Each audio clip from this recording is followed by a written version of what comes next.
За бүгдээрээ сайн байцгаана уу? Шабатын минь хүргэе. За тэгээд пастор маань болохоор нэг гэрчлийн түүх яриараа гэдгийгсэн. Тэгээд гэрчлээ бодоод ингээ байжсэн чинь бурхан бас миний амьдрал ямар олон гайхалтай гэрчлэлийг бас үзүүлсэн юм бэ гэдэг би дахин саналаа. Тэгээд хамгийн сүүлд одоо сайхан нэг хэд хоногийн өмнө болсон бас бурханы үзүүлсэн нэг гэрчлэлийг бас ярихыг хүслээ. За тэгээд би болохоор нэг эрэгтэй дүүтэй ганцхан дүүтэй. Тэгээд дээр нэг ихчтэй дүү маань болохоор хөдөө ингээд сэлэнгээд багшилдаг юм хүүхэд байгаа. Тэгээд нэг өдөр тэгээд нөгөө гэртээ ингээд байжсэн чинь уц дуураад дүүгээ манай ажлаас залгасан. Тэгээд дүү чинь болохоор бүр ингээд маш хүнд ингээд өвдсөн. Яасан мэдгэдэггүй оншин тодорохгүй ингээд баг ухаангүй байна гэд. Тийм эмнэлэг болохоор нөгөө зүрхний шигдээс гээд шигдээсээр ингээд шигдээс олцсон. За тэгээд дүүгээ өглөө ингээд тасаж аваараа сэлэнгийн эмнэлэг ингээд ямар ч шаардлага ингээд одоо эмчлэх ч юм уу эсвэл одоо оншийн бүр ингээд сайн тодруулж чадахгүй байгаа учраас одоо ингээд өнөө оройны суудлаар ингээд явлаа гэх. Тэгээд хамт ажилладаг хоёр багш нь тэгээд нэг эмч манай нэг ээжийн дүү ингээд 4 хүний ингээд сахиулцсан ирж исэн. За тэгээд гэртээ болохоор юу болсон байсан бэ гэсэн чинь гэртээ ингээд зүрхний шигдээс болсон ганцаархнаа тэгээд тэрийг нь хинч мэдхгүй хинч хэлж чадахгүй ингээд ганцаараа тэнд ингээд 2 3 ханцсан байсан гэртээ.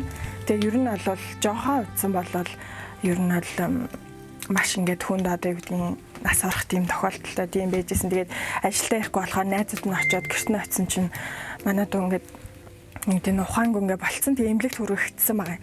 За тэгээд одоо нөгөө яг анх үүссэн явдал нь болохоор тэр тэгээд өглөө дүүгээ ингээд тосч аваараа тэгтээ ингээд яг энэ өнөө шөнийн хувьд болохоор яг ингээд амьд очих уугийн сайн мэдэхгүй байна гэдгийгсэн. Тэгээ ер нь бол айгүй хүнд мэдээ миний хувьд ганцхан эрэхтэй дүүтэй тэгээд дүүгээ ингээд зүрхний шигдээс олцсон. Тэгээ дээрэс нь одоо юу гэдгийг ингээд яаж ч магадгүй амьд очиж магадгүй өнөө шөнийг даах уугийг мэдэхгүй. Тэгтээ ямар ч сайн хажууд нь эмч явнаа гэд тосол мос залгацсан гэд.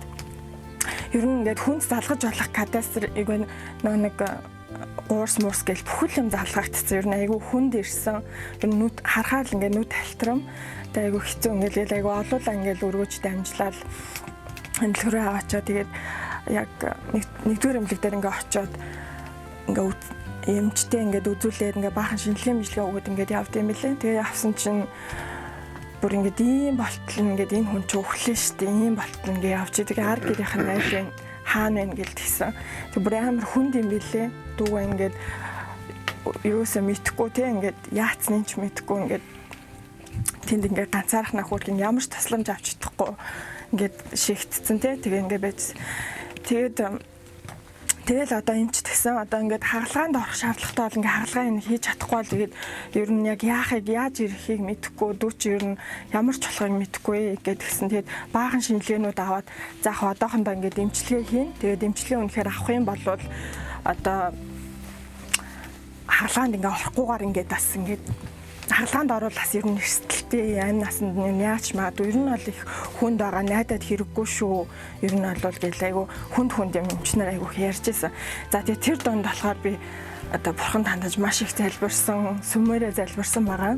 Тэгээд маш их залбираад тэгээ ингээд байжсэн чинь дүү маань ингээд хэвтцэн сахиал те ихч маань сахиал би ингээд хоолонд зөөгөл ингээд гүгэл явжсэн чинь дүү маань ингээ хагалгааг шаардлагагүй хамгийн ихэнд хагалгааг шаардлагагүй гэсэн тийм хариу сонссон бас нааштай. Тэгээ байжсэн чинь 7 хоноо дүү маань эмнэлгээс гарсан.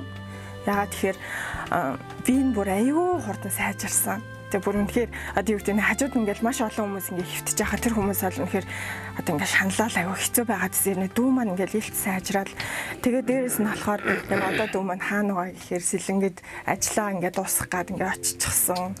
Тэгээд босцсон ингээ явж байгаа уг нь бол хэвтэрт те сахиурт ингээд ер нь яаж ч эргэж магадгүй гэсэн байдалтай байсан бол үнэхээр яг тэр үед одоо юу гэдэг юм бурхан миний залбирлыг сонссон маш олон хүмүүс сэтгэл нэгдээд сүмийнхаа манаас надтай хамт залбирч исэн.